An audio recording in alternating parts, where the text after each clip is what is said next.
Also fangen wir an mit dem ersten. Fußball oder Eishockey? Fußball. Ich habe immer schon geshootet, als kleiner Bub schon, und mein Herz ist beim Fußball geblieben. Ich schaue auch gerne Eishockey, aber spiele Fußball. Genderstern oder generisches Maskulin steht da drauf. Wir brauchen einen Doppelpunkt. Haben wir lange diskutiert, aber ich finde es richtig. Es ist nicht so, dass Sprache das wichtigste Element wäre für Gleichstellung, aber es spielt eine Rolle, und darum, wenn ich da muss wählen, Genderstern. Bern oder Zürich? Da macht man sich jetzt bei beiden Entscheiden nicht nur Freunde und Freundinnen. Mir gefällt Bern enorm. Gerade im Sommer hat es etwas Mediterranes, so mit diesen Gässchen, wenn rausgestuhlt ist, die Aare. Gefällt mir sehr als Stadt, wahrscheinlich Bern. Pizza oder Kebab?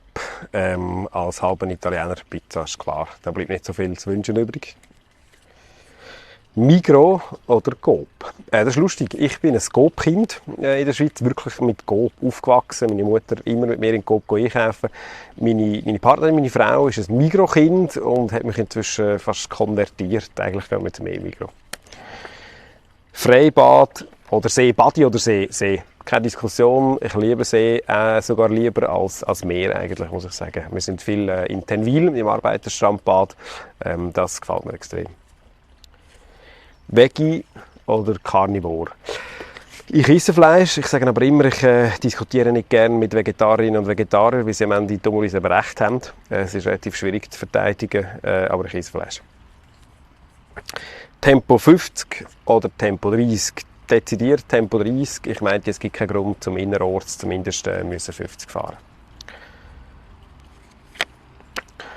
Grenzkontrolle oder freie Einreise? Ich glaube auch, dass man bei freier Einreise muss kontrollieren an der Grenze, aber ich bin ein absoluter Vertreter von der Personenfreizügigkeit einerseits, und andererseits meine ich auch Menschen, die Schutz suchen, müssen frei einreisen, ist klar.